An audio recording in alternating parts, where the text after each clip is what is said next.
pagi pemirsa. Buletin News Pagi kembali menemani Anda dengan sederet informasi pilihan. Dan inilah berita selengkapnya.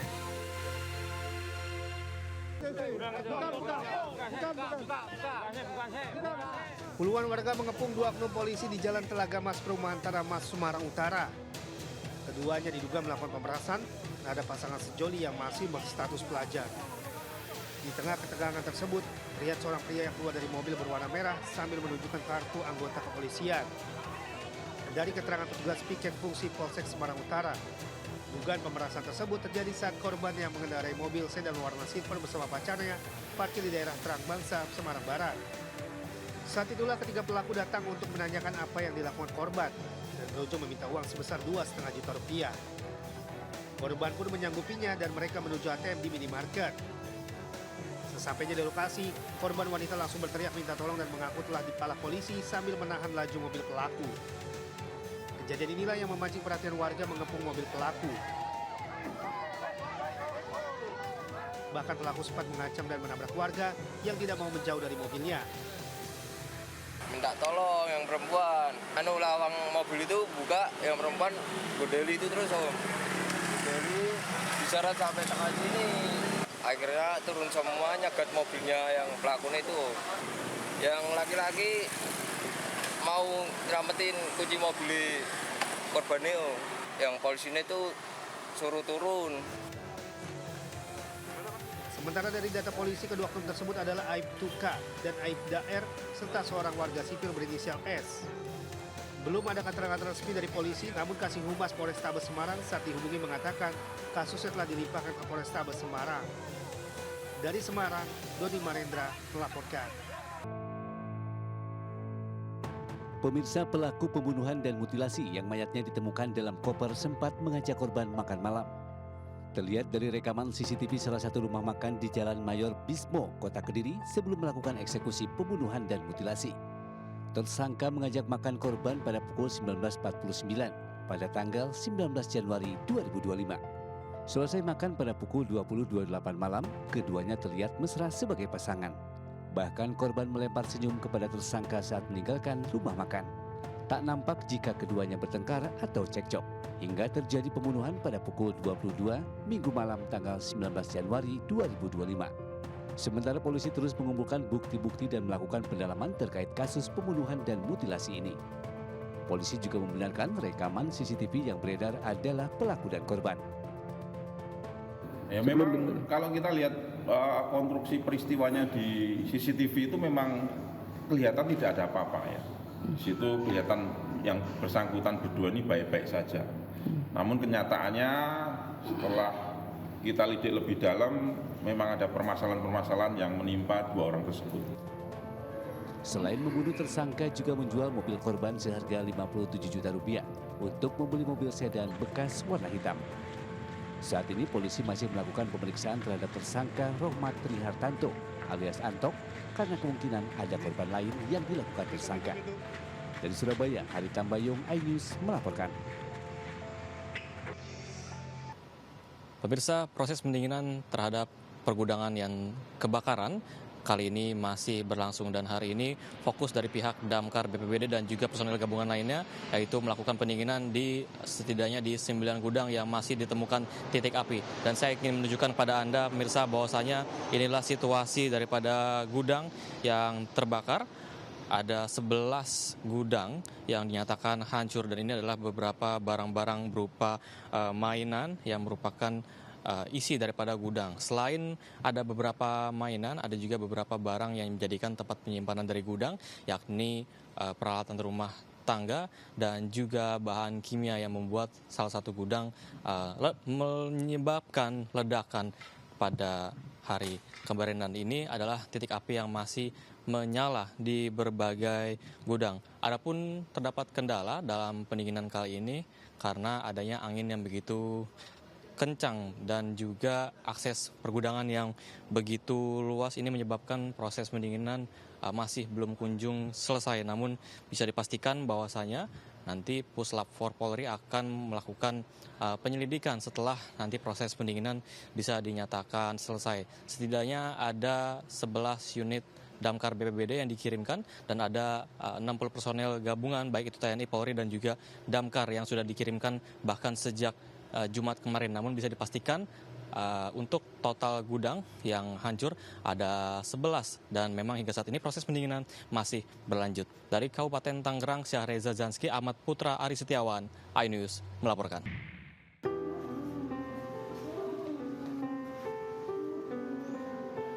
Pemirsa, tim DPI Rumah Sakit Polri Kramat Jati, Jakarta Timur kembali mengidentifikasi 3 jenazah wanita korban kebakaran Glodok Plaza, Jakarta Barat. Salah satunya adalah pramugari bernama Desti Eka Putri. Isak tangis keluarga pun pecah saat proses penyerahan jenazah di depan ruang instalasi forensik Rumah Sakit Polri Kramat Jati. Setelah diserahkan, jenazah langsung dibawa ke rumah duka untuk dimakamkan. Desti Eka Putri dimakamkan di TPU Sukamulya, Kecamatan Cikupa. Bunga merah segar menandakan pemakaman baru saja usai dilakukan dan disinilah tempat peristirahatan terakhir mendiang. Di tempat peristirahatan terakhirnya masih terlihat rekan korban untuk memberikan doa sebagai bentuk belasungkawa. Desti Eka Putri yang kini berusia 24 tahun berprofesi sebagai pramugari. Saat kejadian, korban bersama rekannya tengah merayakan ulang tahun salah satu rekannya. Dari Jakarta dan Tangerang, Rio Manik Aimarani, iNews melaporkan.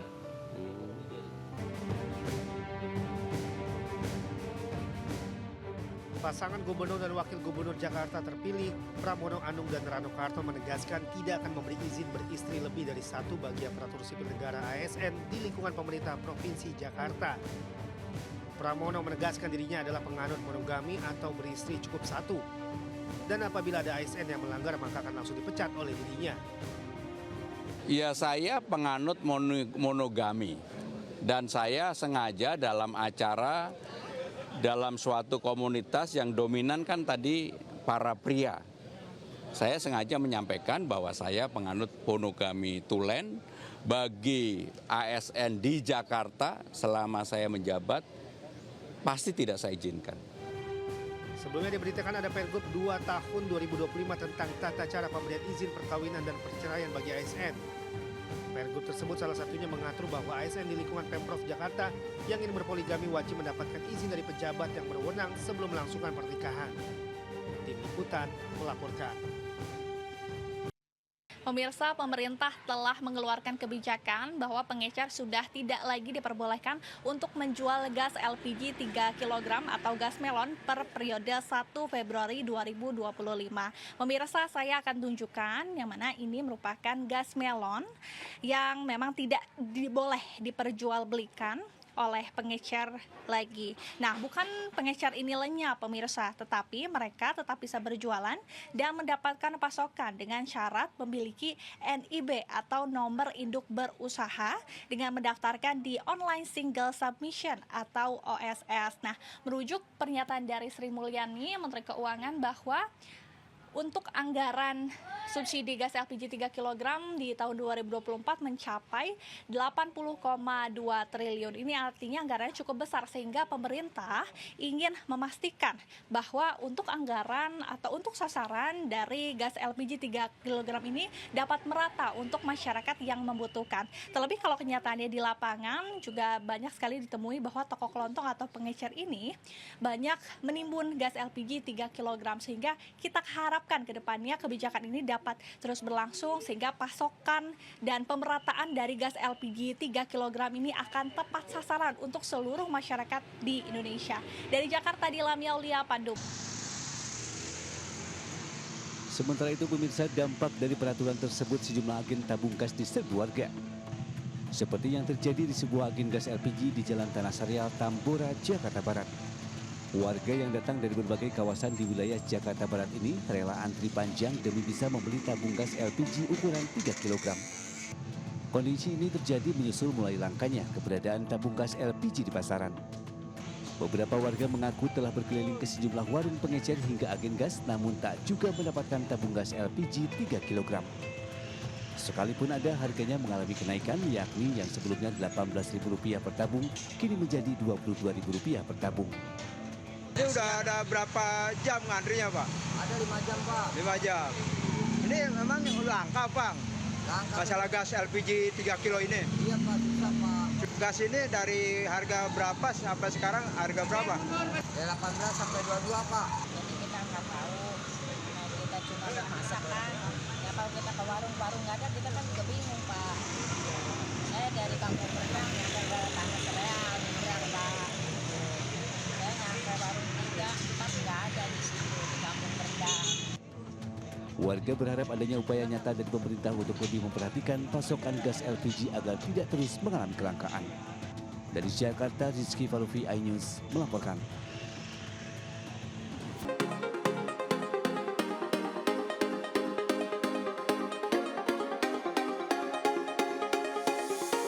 Halo pemirsa, masih bersama saya Robin Sianipar. Kali ini saya masih ada di kota Bogor. Siang-siang hari ini tuh enaknya nyari yang seger-seger untuk melegakan tenggorokan yang mulai kering karena panas mungkin. Tumben Bogor tuh biasanya hujan, tapi hari ini tuh cuaca cukup anget-anget gitu. Dan saya lagi cari yang seger-seger. Dengar-dengar di daerah Bogor ini ada es sekoteng yang legend dan ramai banget nih. Penasaran kan? Ikutin saya terus.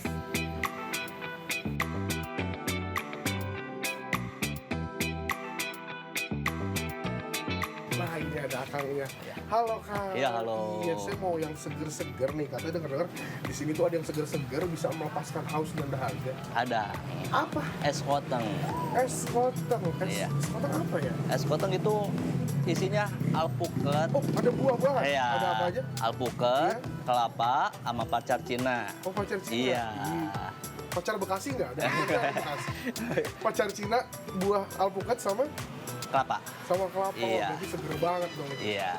Pakai es itu tentunya. Pakai es. Oh, oke. Kalau gitu Oke. saya pesen es koteng. Boleh. Sekalian sama makanannya. Oh ada makanan Ada juga? makanannya. Makannya apa? Somai. Es somai. Somai.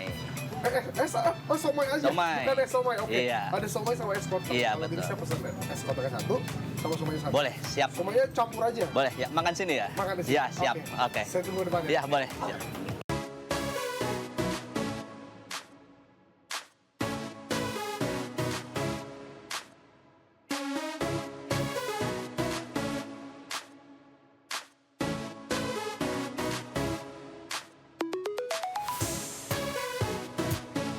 Nah, kita lagi nunggu nih. Sekarang esnya belum datang sama makanannya. Saya udah haus. Es satu, somai satu. Oh, Nah. oke. Esnya satu datang, Oke, kotongnya. Wah, ini Oke, somainya udah siap. datang. Ya. Oke, mantep banget. Esnya udah datang, somainya udah datang. Wah, seger banget nih esnya. Sebenarnya hari ini saya pengen banget makan durian, tapi nggak kesampaian ya. Ternyata ada alpukat yang mengganti buah durian hari ini. Lihat pemirsa, seger banget. Warnanya meriah ya. Merah putih kayak 17 Agustus. Ini kayaknya seger banget nih es koteng yang saya punya nih. Oke, kita coba lihat nih isinya apa aja. Oh, ternyata ini ada pacar Chinese ya, pacar Cina. Ada buah alpukatnya, ternyata ini yang bikin seger tuh buah alpukatnya. Oh, ada kelapa. Wah. Tuh kelapanya muda banget, misalnya tuh masih muda banget ya, sekitar 13 tahun gitu lah, masih muda kayak kelapanya. Terus ada apa lagi ya? Ada, wah ini yang juara nih bisa. Ada batu es. Oke, saya nggak sabar buat menyantap ini, kayak seger banget. Kita coba dari kuahnya dulu ya.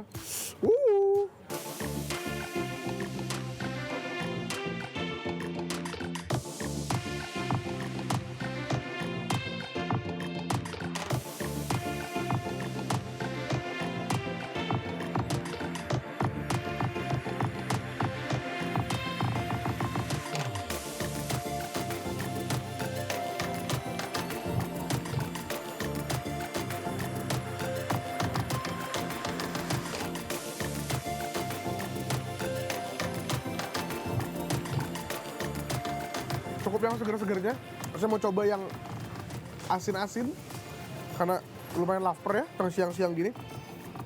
Wow, lihat ini somainya ditata rapi ya, nggak kayak somai abang-abang biasa yang diaur aja, yang penting dikasih bumbu. Ini tuh rapi banget, jago dia ngeplatingnya, udah kayak di restoran ala pinggir jalan.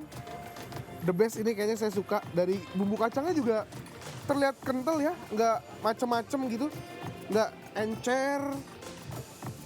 Kita coba somainya, kita cari mana somai. Bumbunya oke, saya suka. Coba kita coba rasanya dulu. Yuk, makan yuk.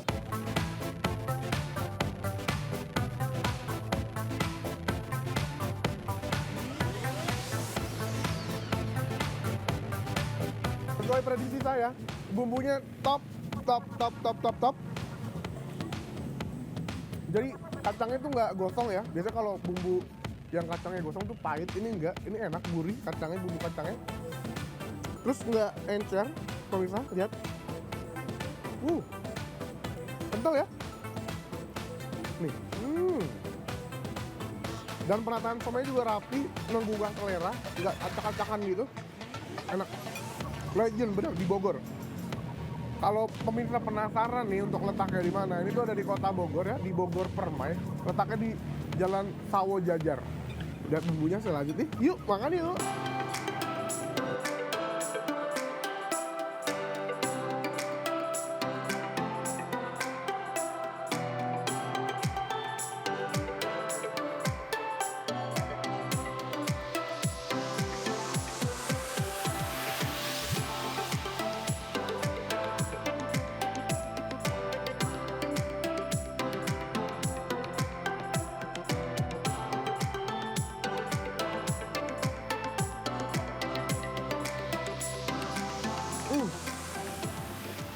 Enak banget, worth it. Somainya rekomendasi. Es oyen? Bukan es oyen ya. Saya taunya ini es oyen, tapi ini namanya bukan es oyen, tetapi es sekoteng. Es kotengnya juga worth it. Seger, bisa diminum di siang hari, bisa melepas dahaga. Semuanya seger, buah-buahnya juga masih fresh, nggak berlebihan manisnya. Pemirsa, ini cuma murah, 18.000, nggak nguras kantong, bisa bikin lega kalau aus. Somainya juga nih, lengkap. Sayur-sayuran juga masih seger, berasa somai ikannya. Ini tuh cuma Rp25.000, pemirsa. Dan enak banget. Buat masyarakat Bogor, warga Bogor, atau orang Jakarta yang komen sini juga boleh. Saya mau lanjut makan. Biar ini masih habisin, saya habisin, pemirsa. Mau lanjut makan? Yuk, makan yuk.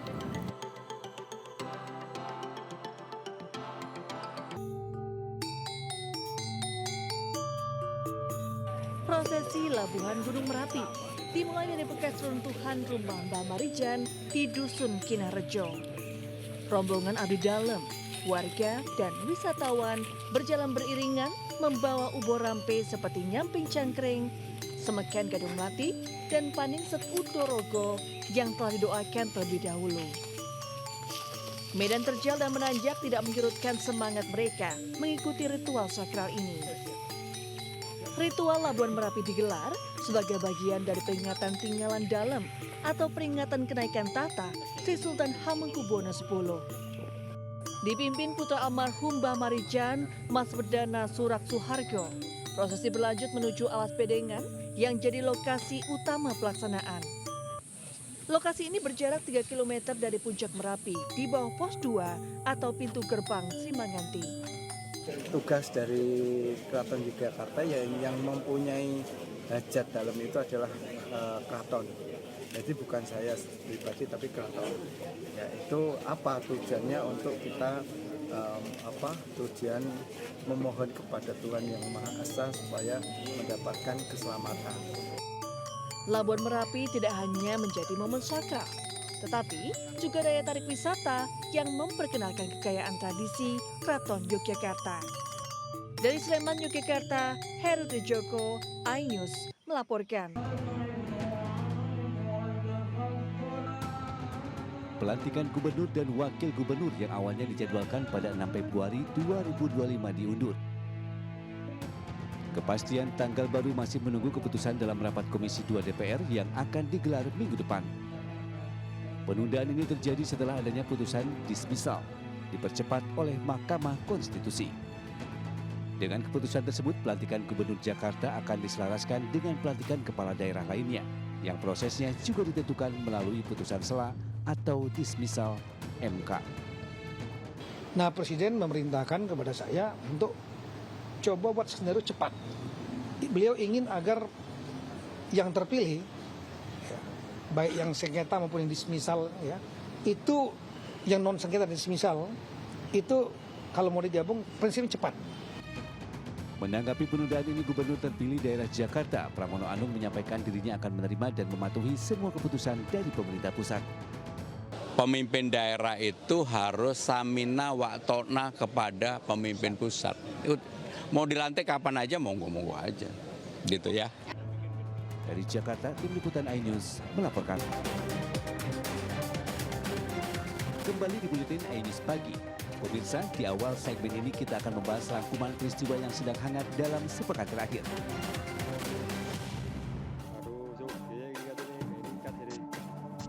Di awal pekan, seorang petani di lereng Pegunungan Bromo, Pasuruan, Jawa Timur menemukan ribuan keping uang logam dan guci lama atau kuno saat menggali tanah yang disewanya untuk menanam gubis. Berdasarkan ciri-cirinya, warga meyakini benda bersejarah tersebut merupakan peninggalan dinasti Qing asal Tiongkok karena ada aksara Tionghoa yang sudah luntur.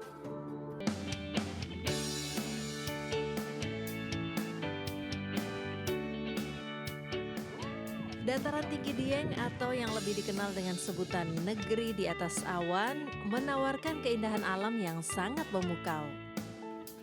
Mata pengunjung akan dimanjakan dengan hijaunya pepohonan yang disapu kabut tipis. Dataran tinggi Dieng memang selalu memiliki tempat khusus di hati para pecinta wisata alam. Melengkapi keindahan alam, ada berbagai kegiatan wisata yang ditawarkan. Salah satunya adalah berpetualang menggunakan jeep wisata. Meliputi ke satu Curug Sikarim, keduanya Jalan Swiss Van Java, ketiga Telaga Menjer, dan Kebun Teh Panama. Itu kita lewat jalur yang ekstrim. Jalur itu nggak bisa dilalui itu ke mobil pribadi, cuman ada hanya jeep kami yang bisa melewati. Dan rekomendasi untuk pakai jeep ke zona 3. Jeep akan bergerak membawa wisatawan menyusuri jalur-jalur menantang menuju destinasi wisata favorit. Destinasi pertama, pengunjung akan dibawa menuju air terjun Sikari. Gemercik air berpadu kabut tebal serta hawa sejuk pegunungan akan mengukir pengalaman wisata yang tidak terlupakan. Lokasi selanjutnya adalah Telaga Menjer yang merupakan telaga terluas di Kabupaten Wonosobo, Jawa Tengah. Berada pada ketinggian 1.300 meter di atas permukaan laut, wisatawan dapat mengelilingi danau seluas 70 hektar menggunakan perahu. Pertama itu karena awal tuh penasaran, habis itu kan ngeliat-ngeliat dari medsos tuh, wah kayaknya menarik nih untuk dikunjungin, ya udah kita datang ke sini. Pas kita lihat secara langsung itu ternyata lebih bagus lagi view-nya tuh. Terus apalagi kita naik jeep adventure itu juga seru banget sih. Sebagai akhir perjalanan, wisatawan akan dibawa menyusuri indahnya hamparan kebun teh Panama serta menikmati pemandangan Dieng dari atas ketinggian di pintu Taman Langit. Untuk mendapatkan pengalaman wisata menggunakan jeep, pengunjung akan dikenai tarif sesuai dengan jenis paket yang dipilih, mulai dari Rp600.000 sampai Rp1.200.000 untuk jeep dengan kapasitas 4 orang dewasa. Takut kelelahan untuk berkendara pulang setelah menikmati wisata? Tak usah khawatir, ada homestay cabin atau glamping dengan pemandangan Gunung Sindoro. Bikin istirahat saat liburan semakin nyaman. Dari Dieng, Jawa Tengah, Saksana Mulia, iNews melaporkan.